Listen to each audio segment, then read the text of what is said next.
जो दुनिया की बड़ी मईशतों में शामिल है। लेकिन बड़ी इकोनॉमी को बरकरार रखने के लिए सऊदीया को कुछ बड़े फैसले करने पड़े, जिसमें सबसे बड़ा प्रोजेक्ट 2030 विजन है।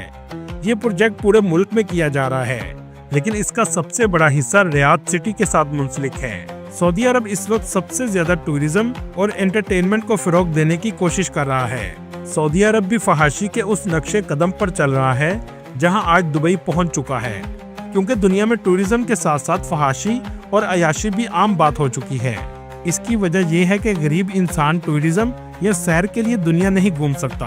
अमीर लोग टूरिज्म के साथ अयाशी के लिए भी आते हैं। दोस्तों, क्या आप जानते हैं सऊदीया में एक ऐसी एप्लीकेशन है जो बीवियों पर नजर रखने के लिए बनाई गई है। वैसे तो ये गवर्नमेंट सर्विस की एप्लीकेशन है, लेकिन इसमें एक ऑप्शन गार्डियनशिप के नाम से मौजूद है और इस एप्लीकेशन का नाम आबशरा है। इसमें बीवी अगर किसी भी जगह सफर करती है तो इसका मैसेज शोहर को चला जाता है कि आपकी बीवी इस वक्त इस इलाके में मौजूद है। लेकिन काफी हद तक अब इस एप्लीकेशन का इस्तेमाल बहुत कम कर दिया गया है। रियाद को लिबरल मतलब आज़ाद ख्याल बनाने का सिलसिला 2017 में शुरू हुआ, जब रियाद में सबसे पहला म्यूजिकल कॉन्सर्ट करवाया गया, जिसमें अमेरिकन सिंगर्स को भी बुलाया गया था। इसके बाद 2018 में सबसे पहला सिनेमा खोला गया, जो इससे पहले इस सरजमीन पर कभी नहीं खोला गया था। दोस्तों, यहाँ आपको एक हैरानकुन बात बताता चलूं।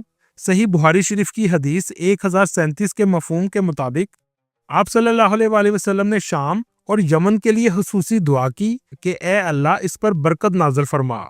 इस जगह कुछ लोग नजद के भी मौजूद थे, तो उन्होंने कहा, या रसूलुल्लाह सल्लल्लाहु अलैहि वसल्लम, आप नजद के लिए भी दुआ कीजिए।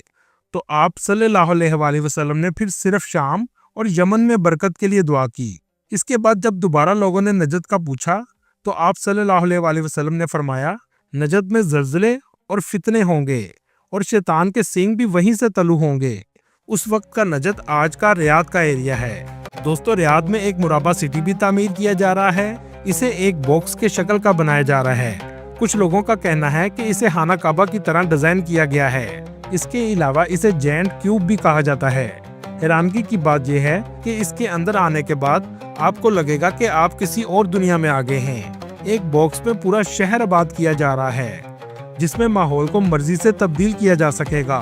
मतलब मार्स का माहौल या किसी भी प्लेनेट का माहौल बनाया जा सकता है। दोस्तों, कुछ अरसा पहले रियाद में एक्सपो 2025 करवाया गया है, जो सऊदीया की हज मिनिस्ट्री ने बड़े पैमाने पर मुनक्कद किया, जिसमें हज से मुतल्लक इंतजामात के बारे में बताया जाता है। इस जगह का आर्किटेक्चर भी बहुत जदीद और खूबसूरत है। इस एक्सपो में खाना काबा के अंदर का मॉडल भी बनाया गया था कि खाना काबा के अंदर कैसा माहौल होता है। ये बिल्कुल असल की तरह बनाया गया है। ये अंदर का वो कपड़ा है जो खाना काबा के अंदर का गुलाफ है, जो इस्तेमाल हो चुका है। खाना काबा के अंदर का गुलाफ भी तब्दील किया जाता है। ऐसे ही बर्तन खाना काबा के अंदर भी मौजूद हैं। आप सोच रहे होंगे खाना काबा के अंदर बर्तन क्यों लटकाए जाते थे। ये पुराने जमाने में खाना काबा को तोहफे दिए जाते थे, जो उस वक्त के बड़े बड़े बादशाह दिया करते थे। दोस्तों, यहाँ आपको एक तल्ख हकीकत बताता चलूं।